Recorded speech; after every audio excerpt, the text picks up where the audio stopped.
Hello everyone. So আজকে হচ্ছে আমরা ম্যাগনেটিক ম্যাটেরিয়াল এবং ম্যাগনেটিক ম্যাটেরিয়াল রিলেটেড কিছু ডিসকাশন করব। সো আজকে আমাদের টপিক হচ্ছে magnetic materials. So magnetic material discussion করার সময় আমরা হচ্ছে এর অ্যাটমিক লেভেল ম্যানিফেস্টেশনটা দেখব, যে আসলে ম্যাগনেটিক ম্যাটেরিয়াল তো ম্যাটেরিয়ালের একটা ক্যারেক্টারিস্টিক্স। সো সেটা অবশ্যই তার অ্যাটমিক লেভেল থেকে আসতে হবে। সো অ্যাটমিক লেভেলে ম্যাগনেটিক ম্যাটেরিয়ালটা কীভাবে বিহেভ করে, তারপরে হচ্ছে ম্যাগনেটিক ম্যাটেরিয়ালের হচ্ছে আমরা কিছু ক্লাসিফিকেশন দেখব। ম্যাগনেটিক ম্যাটেরিয়ালকে হচ্ছে আমরা কয় ভাগে ভাগ করতে পারি এবং এই প্রত্যেকটা ক্লাসিফিকেশনের ক্যারেক্টারিস্টিক্স কী কী আছে সেটা আমরা মূলত দেখব এখন। সো হচ্ছে আমাদের ম্যাগনেটিক ম্যাটেরিয়ালসের এই তিনটা জিনিস হচ্ছে আমরা আপাতত দেখব। সো হচ্ছে আমরা আমাদের ডিসকাশনটা এখান থেকে শুরু করব। সো ফার্স্ট অফ অল আমাদের যে জিনিসটা জানতে হবে, একটু মনে করে নিতে হবে, সেটা হচ্ছে right hand rule.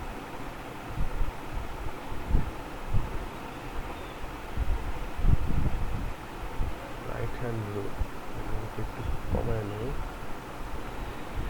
Right hand রুলে যেটা বলা হয় যে একটা স্ট্রেট তারের মধ্যে দিয়ে যদি হচ্ছে কারেন্ট ফ্লো করে, থাম বরাবর কারেন্টের ডাইরেকশন থাকবে এবং বাদবাকি আঙ্গুলগুলো যে লুপটা ক্রিয়েট করবে সেই লুপ বরাবর হচ্ছে আমার ম্যাগনেটিক ফিল্ড থাকবে। ওকে, সো প্রিটি স্ট্রেট ফরওয়ার্ড একটা রুল দেওয়া আছে। সো সিমিলার রুলটাকে হচ্ছে আমরা আরেকটু ভিন্নভাবে লিখতে পারি। সো হচ্ছে আমরা এখানে একটা লুপ নিচ্ছি, সেই লুপ বরাবর ধরে নিচ্ছি যে কারেন্টটা ফ্লো করতেছে।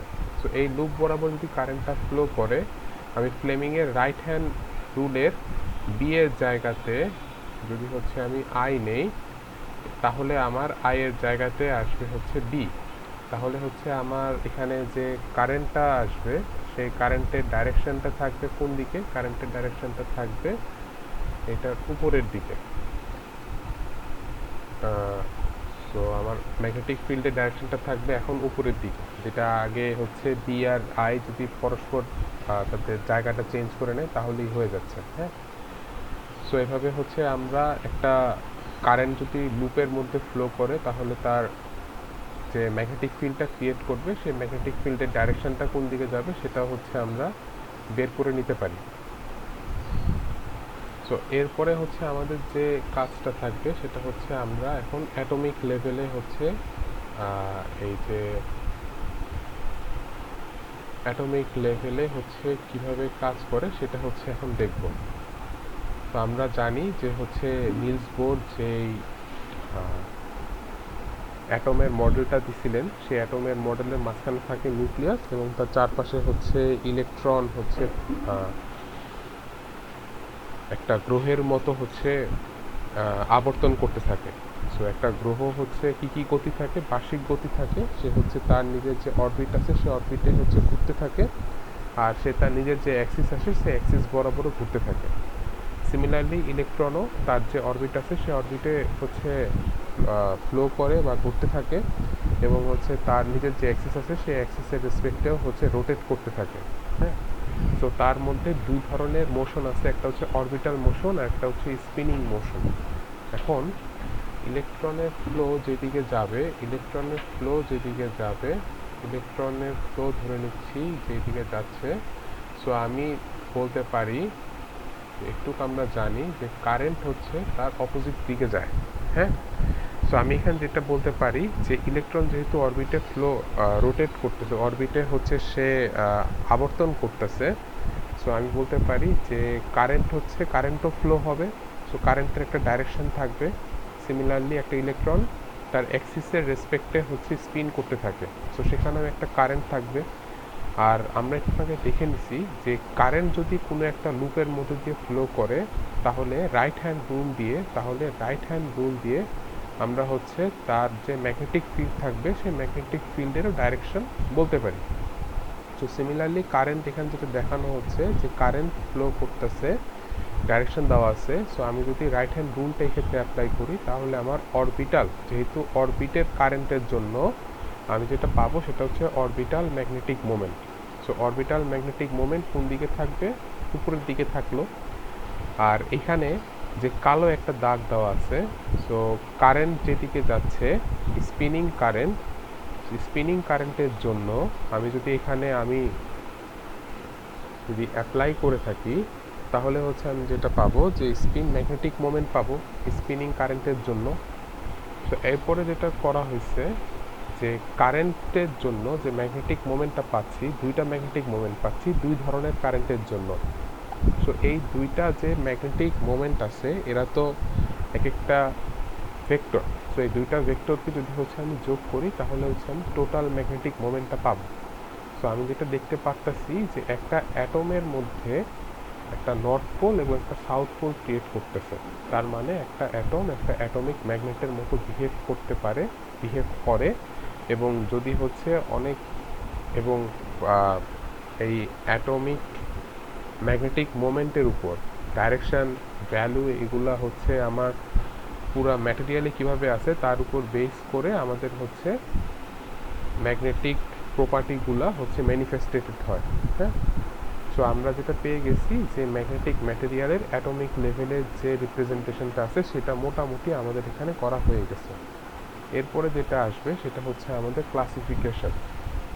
ক্লাসিফিকেশন কি করা হয়েছে যে ম্যাগনেটিক ম্যাটেরিয়ালদের হচ্ছে কিছু ভাগে ভাগ করতে হবে।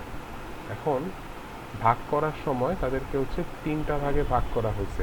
ফার্স্টে যেটা আছে সেটাকে বলতেছি আমরা ডায়াম্যাগনেটিক ম্যাটেরিয়াল, তারপরে যেটা আছে সেটাকে আমরা বলতেছি প্যারাম্যাগনেটিক ম্যাটেরিয়াল, তারপরে যেটা আছে সেটাকে আমরা বলবো হচ্ছে ফেরোম্যাগনেটিক ম্যাটেরিয়াল।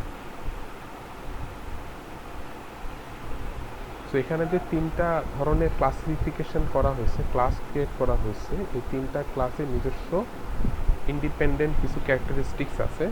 সো আমরা এখানে সবগুলো ক্যারেক্টারিস্টিক্স দেখবো না, আমরা এখানে কিছু স্পেসিফিক ক্যারেক্টারিস্টিকগুলো দেখার চেষ্টা করব।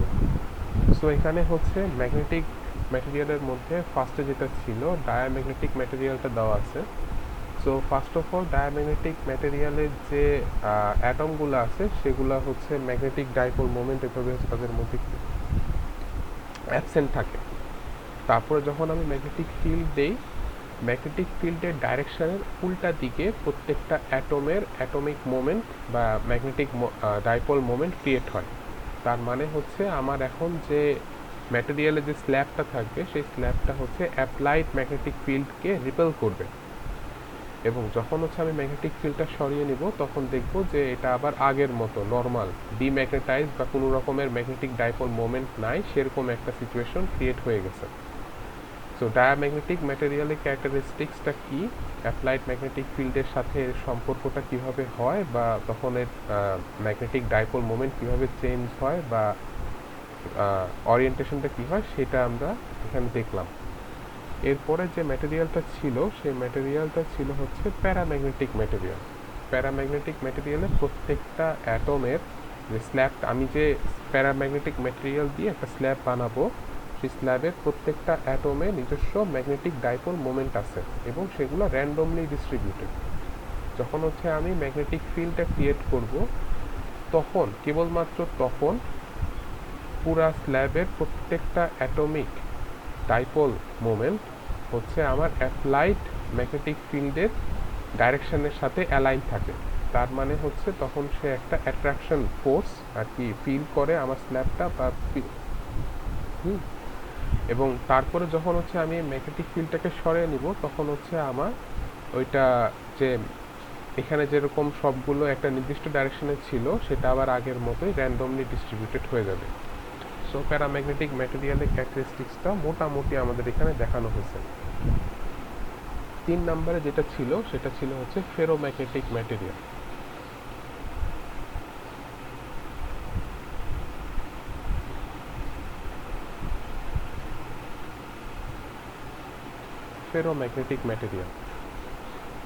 সো ফেরোম্যাগনেটিক ম্যাটেরিয়ালের ক্ষেত্রে যেটা দেখা যাচ্ছে যে অ্যাটম, এখানে যে ডাইরেকশনটা আছে এগুলো কিন্তু অ্যাটমিক ডাইপোল মোমেন্ট।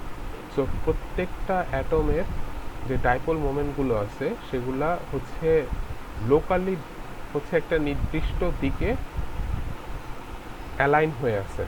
সো আমরা যেটাই করতে পারি, যেখানে একটা লোকাল ক্যারেক্টারিস্টিক্স ক্রিয়েট হয়, যে আমি যদি বলি যে এই লোকালের সবগুলো ম্যাগনেটিক ডাইপোল মোমেন্টের ডাইরেকশন এইটা, আমি বলতে পারি। সিমিলারলি আমি যদি এখানে এটাও দেখাই যে এই লোকালিটির জন্য ডাইরেকশনটা থাকবে হচ্ছে এইদিকে, এই লোকালিটির জন্য এইদিকে, এটা বলতে পারি। সো আমি লোকালি হচ্ছে রিপ্রেজেন্ট করতে পারি। সো এখানে যে এই প্রত্যেকটা এরিয়া আছে, এই এরিয়াগুলোকে বলা হয় এক একটা ডোমেন। সো ফেরোম্যাগনেটিক ম্যাটেরিয়ালে যখন হচ্ছে আমরা ম্যাগনেটিজমকে এক্সপ্লেইন করব, তখন হচ্ছে আমরা একটা ডোমেইন থিওরি বা ডোমেইনের মাধ্যমে জিনিসটাকে ব্যাখ্যা করার চেষ্টা করব। এবং আমাদের মোটামুটি মেশিন বা হচ্ছে অন্যান্য ইলেকট্রিক্যাল সাইডে হচ্ছে ফেরোম্যাগনেটিক ম্যাটেরিয়ালই মোস্টলি ইউজ করা হয়। সো হচ্ছে আমাদের ডোমেইন থিওরিটা দিয়ে ওইটার ম্যাগনেটিজমকে ব্যাখ্যা করা হয়, এবং ডোমেইন থিওরি থেকে হচ্ছে আমরা বিভিন্ন ন্যাচারাল ফেনোমেননকে হচ্ছে এক্সপ্লেইন করতে পারি। ঠিক আছে, সো হচ্ছে আমরা এখন এর আগে যে দুইটা ম্যাটেরিয়ালের ক্ষেত্রে যেটা আমরা দেখছি, যে আমি যদি ম্যাগনেটিক ফিল্ড অ্যাপ্লাই করি তাহলে হচ্ছে ক্যারেক্টারিস্টিক্সটা কী হয় সেটা উপর বেস করে হচ্ছে আমরা আগের দুইটা ম্যাটেরিয়ালের ম্যাগনেটিজম হচ্ছে এক্সপ্লেইন করছি। সো সিমিলারলি ফেরোম্যাগনেটিজমের ক্ষেত্রেও সেম করা হবে। সো দেখা যাচ্ছে যে যে সেক্টরটা আছে এখানে প্রত্যেকটা ডোমেইনের ম্যাগনেটিক ডাইপোল মোমেন্ট আছে, কিন্তু তারা সবাই একসাথে কোনো একটা নির্দিষ্ট দিকে ওরিয়েন্টেড না, র্যান্ডমলি ডিস্ট্রিবিউটেড। সো এরপরে যেটা করা হয়েছে, যে স্ল্যাবটা ছিল সেই স্ল্যাবের মধ্যে হচ্ছে আমার স্ট্রং ম্যাগনেটিক ফিল্ড ক্রিয়েট করা হচ্ছে বা অ্যাপ্লাই করা হলো। অ্যাপ্লাই করার পর যেটা হচ্ছে যে প্রত্যেকটা ডোমেইনের যে ডাইরেকশন, ম্যাগনেটিক ডাইপোল মোমেন্টের ডাইরেকশন, সেটা হচ্ছে আমার অ্যাপ্লাইডটার যে ডাইরেকশনটা ছিল সেটাকে আমি ধরে নিচ্ছি উপরের দিকে, applied magnetic field. So applied magnetic ফিল্ডের সাথে সেম ডাইরেকশানে অ্যালাইন হয়ে গেছে। এবং এরপরে যখন হচ্ছে আমি আমার যে ম্যাগনেটিক ফিল্ডটাকে সরাই নিচ্ছি, তখন যেটা দেখা যাচ্ছে যে এই ডোমেইনের যে ডাইপোল মোমেন্টটা আছে সেটা কিন্তু খুব বেশি একটা চেঞ্জ হয় না। এবং তার যেটা হয়েছে যে তারা একটা নির্দিষ্ট দিকে অ্যালাইন হয়ে আছে। তার মানে হচ্ছে যে আমার যে ম্যাটেরিয়ালটা ছিল সেই ম্যাটেরিয়ালটা তার যে ম্যাগনেটিক যে প্রপার্টিটা কিছু সময়ের জন্য ম্যানিফেস্ট করছিল, যখন হচ্ছে তাকে একটা এক্সটার্নাল ম্যাগনেটিক ফিল্ড দিয়ে এক্সাইটেড করা হয়েছিল, সেইটা কিছুটা হলেও রিটেইন করে রাখছে। হ্যাঁ, সো এটা হচ্ছে আমাদের ফেরোম্যাগনেটিক ম্যাটেরিয়ালের একটা বেসিক ক্যারেক্টারিস্টিক্স। সো আজকের ভিডিও আপাতত এই পর্যন্তই। নেক্সট ডেতে হচ্ছে আমরা ম্যাগনেটিক সার্কিট এবং পিএইচ কার্ভের উপর ডিটেইলে ডিসকাশন করব। Thank you.